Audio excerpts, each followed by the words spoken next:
ಕೊಟ್ಟಿಲ್ಲ ಅಂದ್ರೆ ಜನ ಓಟ್ ಕೊಡಲ್ಲ. ಗ್ಯಾರಂಟಿ ನಡೆಸೋಕೆ ಬೊಕ್ಕಸದಲ್ಲಿ ಸಾಕಷ್ಟು ಕಾಸಿಲ್ಲ. ಆದ್ರಿಂದ ನಿರೀಕ್ಷೆಯಂತೆಯೇ ಸಿದ್ದರಾಮಯ್ಯ ಸರ್ಕಾರ ಮತ್ತೆ ಬಡವನ ಜೇಬಿಗೆ ಕೈ ಹಾಕಿದ್ದಾರೆ. ಈ ಬಾರಿ ಹಾಲಿನ ದರ ಏರಿಸಿದ್ದಾರೆ, ಅದು ಕೂಡ 2 ರೂಪಾಯಿ. ಸರ್ಕಾರ ಬಂದ ಒಂದೇ ತಿಂಗಳಿಗೆ ಹಾಲಿನ ದರ 3 ರೂಪಾಯಿಗೆ ಏರಿಸಿತ್ತು. ಆಗ್ಲೇ ಜನ ಕಂಗಾಲಾಗಿದ್ರು. ಇದೀಗ ಸರ್ಕಾರ ಬಂದು ವರ್ಷ ಆಗ್ತಾ ಇದ್ದಂತೆ ಮತ್ತೆ ಹಾಲಿನ ದರ ಏರಿಸಲಾಗಿದೆ. ಆದ್ರೆ ಇಲ್ಲೊಂಚೂರು ಲಾಜಿಕ್ ಬಳಸಲಾಗಿದೆ. 2 ರೂಪಾಯಿ ಕೊಟ್ರೆ 50 ml ಹೆಚ್ಚು ಹಾಲು ಕೊಡ್ತಾರಂತೆ.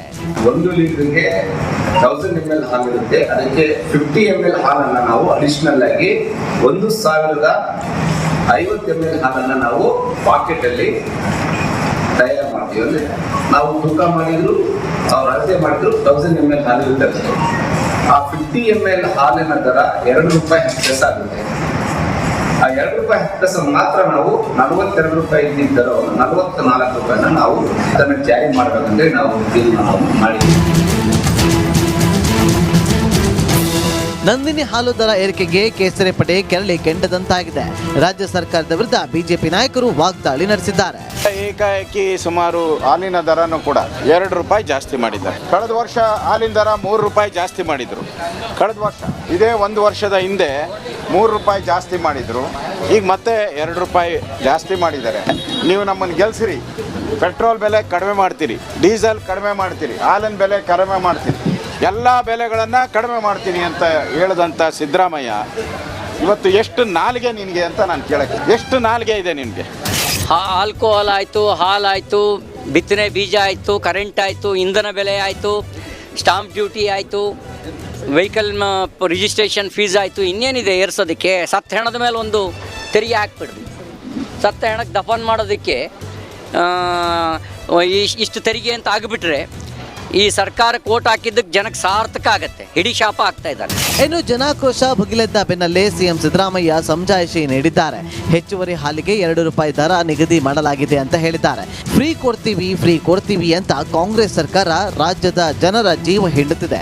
ಇದು ಹೀಗೆ ಆದ್ರೆ ಜನ ರುಚಿಗೇಳುವುದು ಫೇಕ್. ಏನು ಕೇಂದ್ರದಲ್ಲಿ ಏನು ಆಡಳಿತಕ್ಕೆ ಬಂದಿದ್ದೇವೆ ಅನ್ನೋ ಭ್ರಮೆನಲ್ಲಿ ಇವತ್ತು ಕಾಂಗ್ರೆಸ್ ಪಕ್ಷ ಇದ್ದಂತೆ ಕಾಣುತ್ತದೆ. ರಾಜ್ಯದಲ್ಲಿ ಕೆಲವು ಕಾಂಗ್ರೆಸ್ ಪಕ್ಷದ ಮುಖಂಡರು, ಕಾಂಗ್ರೆಸ್ ಮಂತ್ರಿಗಳು ಇವರ ನಡವಳಿಕೆ ನೋಡಿದ್ರೆ ರಾಜ್ಯದಲ್ಲಿ ಮತ್ತು ಕೇಂದ್ರದಲ್ಲಿ ಕಾಂಗ್ರೆಸ್ ಪಕ್ಷನೇ ಅಧಿಕಾರಕ್ಕೆ ಬಂದಿದೆ ಅನ್ನೋ ಭ್ರಮೆನಲ್ಲಿ ಇದ್ದಂತೆ ಕಾಣ್ತದೆ. ಒಂದು ಕಡೆ ವಕ್ತ್ ಬೆಂಗಳೂರು ಮಹಾನಗರದಲ್ಲಿ ವೆಟರ್ನರಿ ಆಸ್ಪತ್ರೆಗೆ ದಾನ ಮಾಡಿರ್ತಕ್ಕಂಥ ಜಮೀನನ್ನು ಏಕಾಏಕಿ ವಕ್ತಿಗೆ ಅದನ್ನು ಸರ್ಕಾರ ಟೇಕ್ ಓವರ್ ಮಾಡ್ತದೆ. ಮತ್ತು ನಿನ್ನೆ ದಿನ ಜಮೀರ್ ಅಹ್ಮದ್ ಅವರ ಹೇಳಿಕೆ ಒಬ್ಬ ಜವಾಬ್ದಾರಿತ ಸಚಿವಾಗಿ ಮಾತನಾಡೋದಕ್ಕೆ ಸಾಧ್ಯ ಇದೆಯಾ?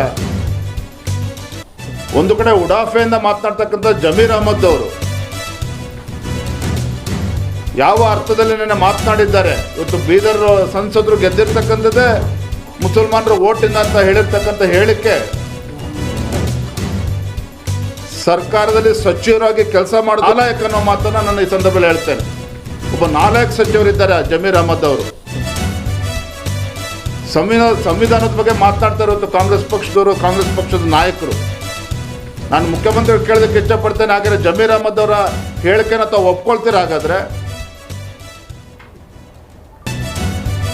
ಈ ರೀತಿ ಸಂವಿಧಾನವ ವಿರುದ್ಧವಾಗಿ ಹೇಳ್ತಕ್ಕಂಥ ಹೇಳಿಕೆಗಳನ್ನು ಕೊಡ್ಕೊಂಡು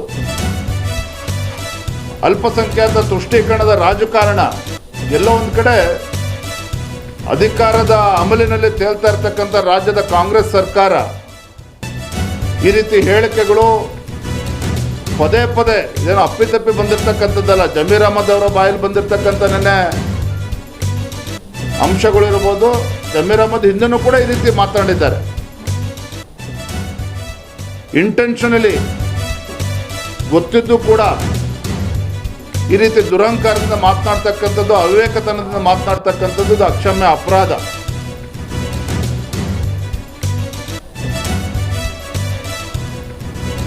ರಾಜ್ಯದಲ್ಲಿ ಲೋಕಸಭಾ ಚುನಾವಣೆ ಏನು 18-20 ಸ್ಥಾನಗಳು ಗೆದ್ದು ಬಿಡ್ತೀವಿ ಅಂತೇಳಿ ರಾಜ್ಯ ತುಂಬ ಓಡಾಡ್ತಾ ಇದ್ರು.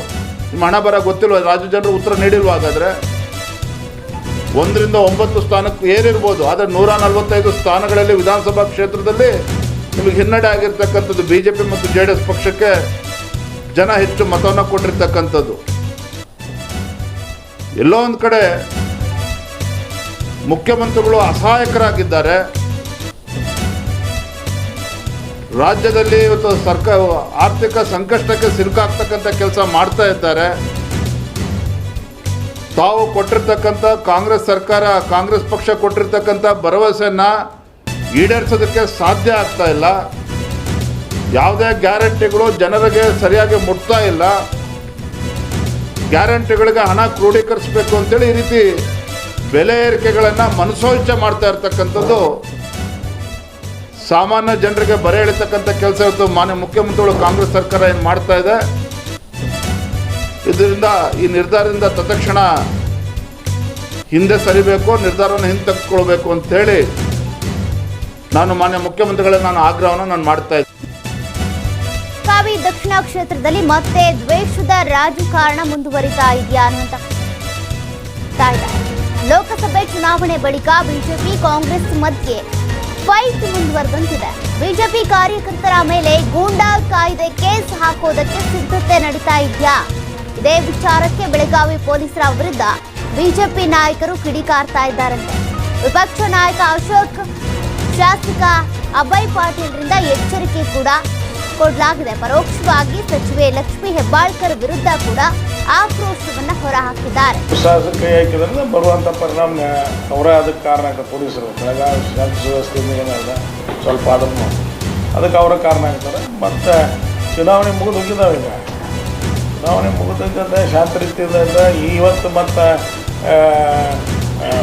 ಅಲ್ಲಿ ಪೊಲೀಸ್ ಇಲಾಖೆ ಅಧಿಕಾರಿಗಳು ಹೇಳಿದ್ದಾರೆ 3-4 ಜನ ಈ ಥರ ಡೀಟೇಲ್ಸ್ ಕಲೆಕ್ಟ್ ಮಾಡೋದು. ಪಕ್ಷದ ಪದಾಧಿಕಾರಿಗಳು ಅದಾರ ಅವ್ರ ಬಗ್ಗೆ ಬಿಟ್ಟು ಬೇರೆ ಕೇಸ್ಗಳು ಏನಿಲ್ಲ. ಹೋರಾಟದ ಕೇಸ್ಗಳು ಇರ್ತಾವೆ 1, 2, 3, 20 ಕೇಸ್ ಇದ್ದವ್ರದ್ದು ನೀವು ಹಂಗೆ ಇಟ್ಕೊಂಡು ಉಂಟಾಗ್ತದೆ.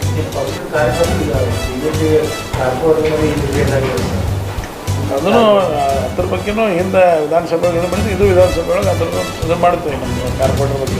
ರಾಜ್ಯದಲ್ಲಿ ಎಲ್ಲೇ ಆಗಲಿ, ರಾಜ್ಯದಲ್ಲಿ ಈ ಥರದ ಘಟನೆಗಳು ಜೈ ಶ್ರೀರಾಮ್ ಅಂತ ಕೂಗಿದ್ದು ನೋಡಿದ್ದೀರಾ? ಅದಕ್ಕೆ ಚಾಕು ಹಾಕಿರೋ ಅಂಥದ್ದು ಈ ಥರದೆಲ್ಲ